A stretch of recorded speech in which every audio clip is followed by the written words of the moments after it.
வணக்கம் நேயர்களே, நான் உங்கள் வித்யாபாரதி சுப்பிரமணிய சாஸ்திரிகள் பேசுகிறேன். இன்றைய தினம் நாம் எல்லோருக்கும் தெரியும் குருபலம்.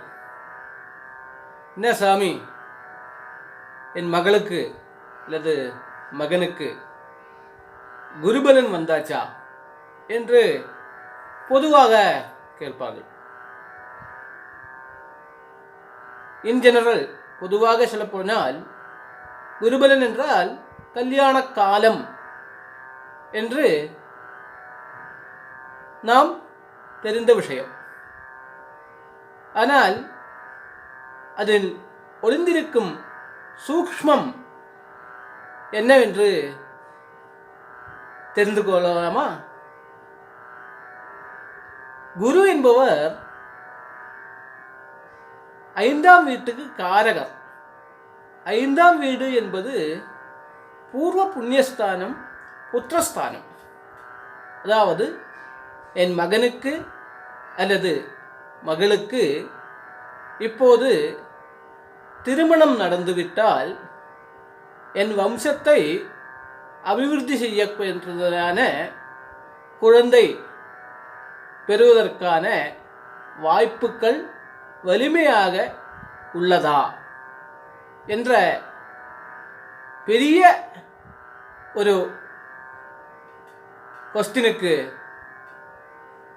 பதிலாகவே குருபலன் வந்துவிட்டதா என்று பொதுவாக சூக்ஷ்மமாக கேட்பார்.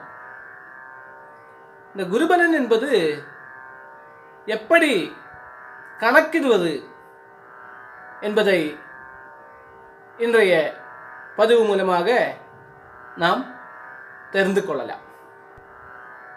டெக்ஸ்ட் அங்கு ஸ்கிரிப்சர்ஸ் என்று ஆங்கிலத்தில் கூறுவார்கள். பூர்வீகமான நூற்கள் என்ன சொல்லுகிறது என்பதை ஒன்று பார்ப்போமா? சரி, வாங்க. சந்திரன் நின்ற நட்சத்திர பாதம் மேஷராசியிலிருந்து அஸ்வினி என்று கணக்கிட்டு சந்திரன் நிற்கும் நிலை வர எண்ணி சந்திரனுக்கு 7ஆம் அதிபதி நின்ற நட்சத்திர பாதம் ஆகிய இரண்டையும் கூட்டி வரும் நட்சத்திர பாதத்தில் கோசர குரு வரும்பொழுது திருமணமாகும் என்று கூறுகிறது. அதேபோன்று சந்திரன் அல்லது சுக்கிரனுக்கு 5, 9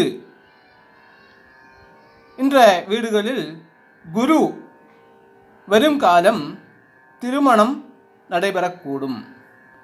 அதேபோன்று கோசரத்தில் குரு ஜன்ம ஜாதக 7ஆம் அதிபதி இருக்கும் வீட்டில் கேந்திர கோணங்களில் அல்லது 11இல் வரும்பொழுது திருமணம் நடைபெறும். அதேபோன்று கோசர குரு 7ஆம் அதிபதி நின்ற நட்சத்திர அதிபதியின் சம்பந்தம் பெரும் காலம் திருமணம் நடைபெறும். லக்னாதிபதி நின்ற நவாம்ச அதிபதியின் ராசியில் கோசர குரு வரும்பொழுது திருமணம் நடைபெறும். குரு பகவான் கோசரத்தில் சுக்கிரனை அல்லது சந்திரனை பார்க்கும் பொழுதும் அல்லது அவர்கள் ஜனன காலத்தில் இருந்த வீட்டிற்கு கோசர குரு சம்பந்தப்படும் சமயமும் ஜாதகருக்கு திருமணம் நிகழும். அதாவது திருமணம் நடைபெறுவதற்கு குருவின் ஆசி தேவை. எனவே குரு பகவான் சாதகமான நிலைப்பாட்டில் வரும்பொழுது திருமணம் நடந்தேறும். எனவே திருமணம் நடந்தேறும் காலம் நமக்கு வம்ச அபிவிருத்திக்கான குழந்தை பெறும் காலம் என்று தெரிந்து கொண்டு குழந்தை பெறுவதற்கான விஷயங்களை நடைமுறைப்படுத்த வேண்டும். அல்லாதுக்கு எனக்கு வசதிகள் வரட்டும், வாய்ப்புகள் வரட்டும், வீடு கட்டட்டும், கார் வாங்கட்டும், அப்புறம் குழந்தை பெற்றுக்கலாம் என்று பார்த்தால் கண்டிப்பாக ஒரு சிலருக்கு குழந்தை பாக்கியம் நிறைவேறாமல் போகும்.